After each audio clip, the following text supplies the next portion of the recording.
Hey, everybody. Welcome to Chem 1110. This is our fourth lecture. And as I was telling people, and I sent an announcement about, we're going to start conducting bonus quizzes. The details will be posted on my videos, encouraging you to watch the videos. Our first quiz is going to be administered on Canvas, as all of our quizzes will be. And this will be all day Monday, August 24th, 2020. Topics will include significant figures and dimensional analysis, such as the problem I'm going to be doing in today's video. So let's go through today's problem that I have posted. And in this problem, we're going to focus on conversions between English and metric units.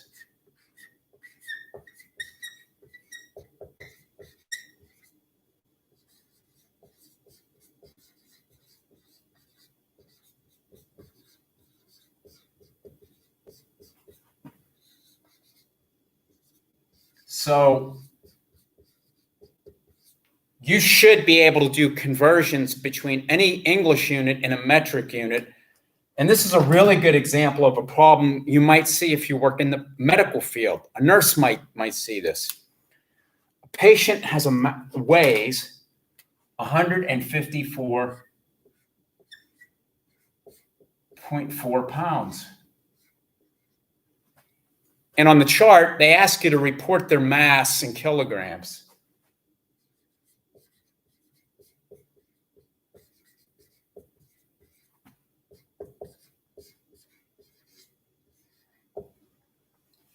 And all we're giving, and we're going to give also in this problem, is a conversion factor. 1 pound is 453.5 grams. That's all it's given in the problem. So let's think of a strategy to solve this. Let's first of all look at what's given to us. What's given is the patient's weight in pounds, and also a conversion factor between pounds and grams. What do we desire? We desire the patient's mass in kilograms.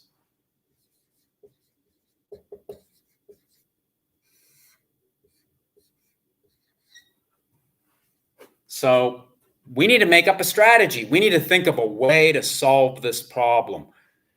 We're going to show sort of a slower way to solve it using 2 steps, and then we're going to streamline it in one big swoop.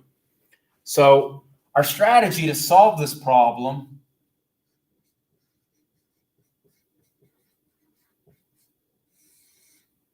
is to go through 2 steps. First step is we're going to begin with our 154.4 pounds.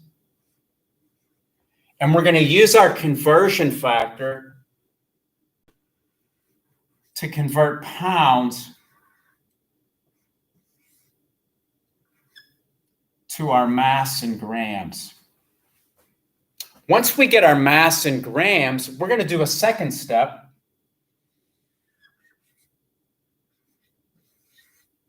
And we're going to convert grams to kilograms.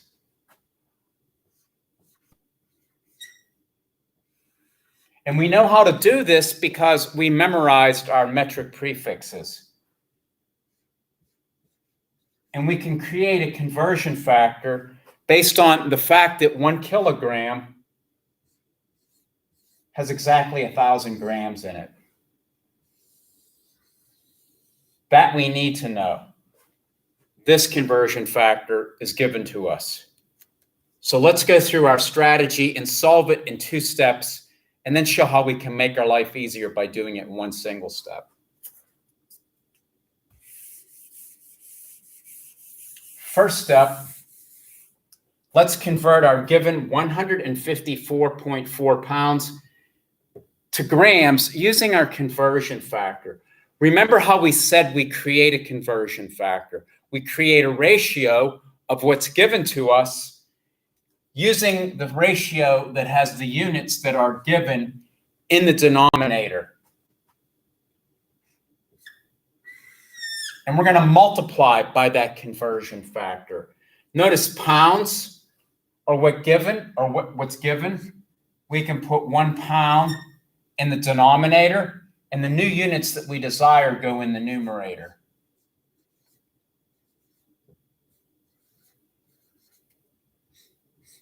Pounds cancel out, and we get an intermediate answer with a lot of digits that we don't round. 70,020.4 grams. That's our intermediate step. And that's where we're at the end of our first step. So our second step is we're going to use this answer that we get as our intermediate.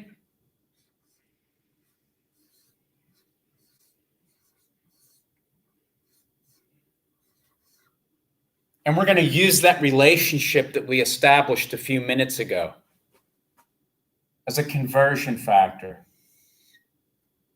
1 kilogram has exactly 1,000 grams. Grams cancel out. And if we take 70,020.4, and now we're basically dividing by 1,000.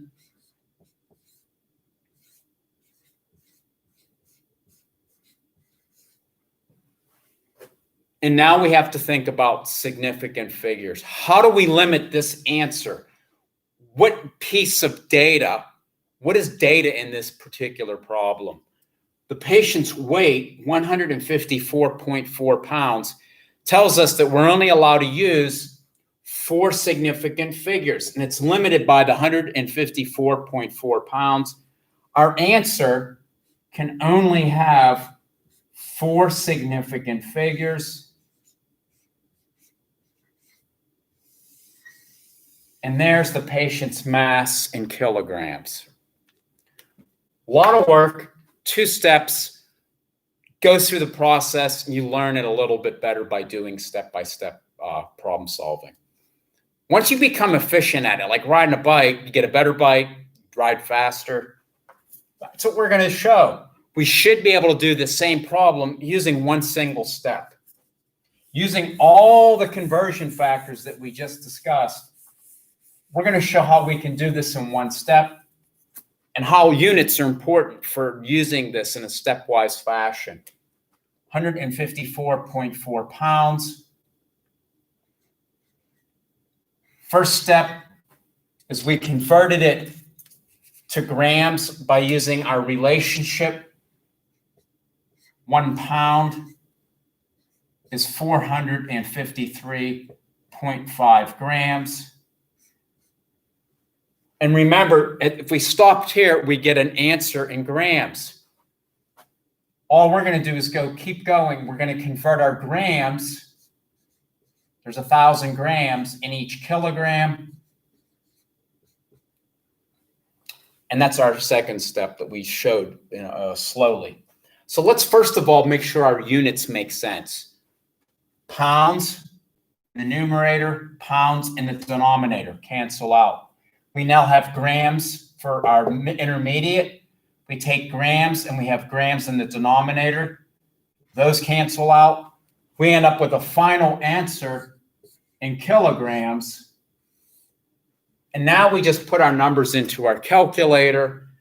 154.4 multiplied by 453.5. And we're multiplying it by 1 and then dividing by 1,000. So essentially, we're taking that intermediate answer, dividing by 1,000, and we round our answer to 4 significant figures. And that's what we get, exactly what we did using 2 steps. But if we start working a little more efficiently, we can get this down to a single step, which I highly recommend. So there'll be problems like this on the quiz. There's problems like this in your homework, and I guarantee there'll be some on your exam.